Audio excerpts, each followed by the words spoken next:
కరీంనగర్లో రెండు మున్సిపల్ కార్పొరేషన్లు ఉన్నాయి. సో ఆల్మోస్ట్ ఆల్ కరీంనగర్లో అటు 14 మున్సిపాలిటీలు ఉన్నాయి. 14 మున్సిపాలిటీలు 2 కార్పొరేషన్లు. సిచ్యువేషన్ తెలుసుకుందాం. ఒక కార్పొరేషన్లో కాంగ్రెస్ పార్టీ డైరెక్ట్గా రాకెట్ స్పీడ్లో దూసుకువెళ్తోంది, ఇంకో చోట బీజేపీ కొంత వేగంగానే వెళ్తోంది. మిగిలిన మున్సిపాలిటీల సంగతి ఏంటి తెలుసుకుందాం. చంద్రశేఖర్, మున్సిపాలిటీ సిచ్యువేషన్ ఏంటి? 14 మున్సిపాలిటీలో ఎటువంటి సినారియో ఉంది? అటు ధర్మపురి కానీ, హుజురాబాద్, జమ్మికుంట ఎటువంటి ట్రెండ్స్ కొనసాగుతున్నాయి?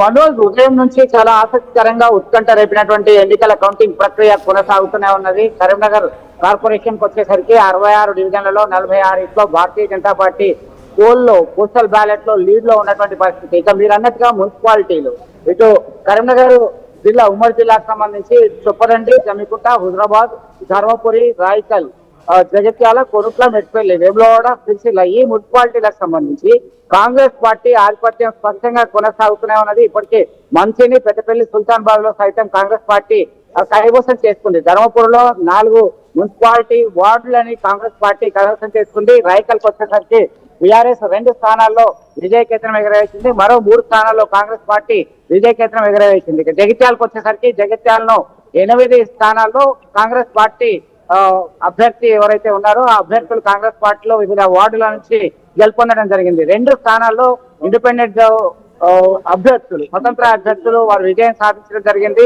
అక్కడ సిరిసిల్లకు వచ్చేసరికి సిరిసిల్లలో కాంగ్రెస్ పార్టీ హవా అనేది కొనసాగుతుంది. 4 స్థానాలకు సంబంధించి డిక్లేర్ చేయడం జరిగింది. దీనిలో సిరిసిల్లలో 4 వార్డులకు సంబంధించినటువంటి కౌన్సిలర్లు, బీఆర్ఎస్ అభ్యర్థులు విజయం సాధించడం జరిగింది. మొత్తం మీద కరీంనగర్ డివిజన్ కి వచ్చేసరికి కార్పొరేషన్ కి వచ్చేసరికి చాలా ఆసక్తికరమైనటువంటి స్కోర్ కొనసాగుతుంది.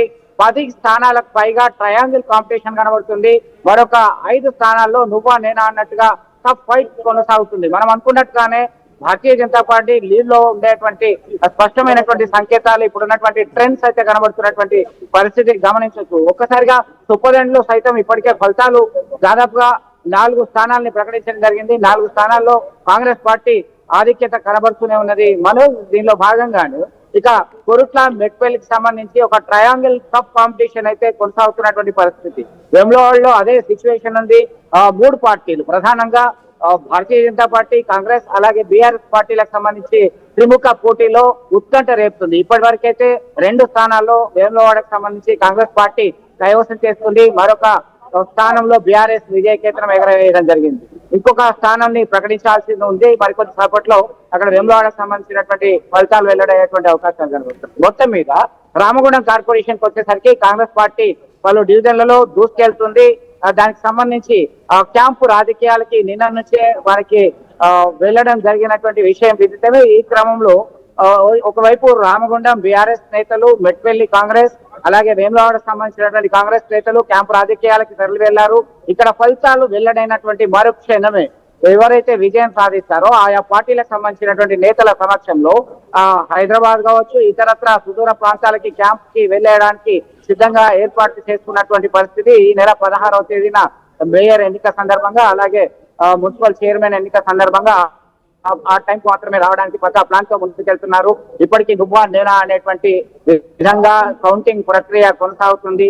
పూర్తి ఫలితాలు మనకు వచ్చడానికి దాదాపు 2 గంటల సమయం మరింత పట్టేటువంటి అవకాశాలు కనబడుతున్నాయి. మనోజ్, సో బీజేపీ పరిస్థితి ఎలా ఉంది? కార్పొరేషన్ లో బీజేపీ జెండా ఎగరేయబోతోందా? లీడ్స్ ఎలా ఉన్నాయి కరీంనగర్ కి సంబంధించి?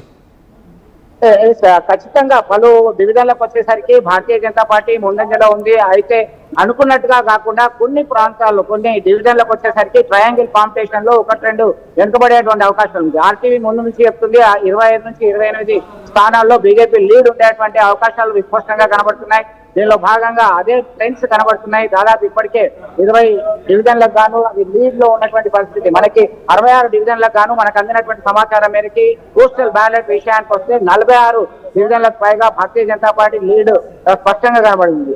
మరికొన్ని ప్రాంతాల్లో కాంగ్రెస్ సెకండ్ పొజిషన్ లో పరుగులు పెడుతున్నటువంటి పరిస్థితి. మొత్తం మీద కొన్ని ప్రాంతాలు, కొన్ని డివిజన్లకు వచ్చేసింది. దాదాపుగా 10 డివిజన్లకు వచ్చేసరికి ట్రయాంగిల్ టఫ్ కాంపిటీషన్, మరొక 3 డివిజన్లకు వచ్చేసరికి చతుర్ముఖ పోటీ ఉంది. కొన్ని ప్రాంతాల్లో స్వతంత్ర అభ్యర్థులు, ఆల్ ఇండియా ఫార్వర్డ్ బ్లాక్ అభ్యర్థులు ప్రధాన రాజకీయ పార్టీల విజయానికి గండికొట్టేటువంటి ప్రమాదం అయితే కనబడుతుంది. మొత్తం మీద రాజకీయ పార్టీల అంచనాలకి అనుగుణంగానే ఈ ఫలితాలు ఉండబోతున్నాయి. Manoj, right, thank you Chandrasekhar.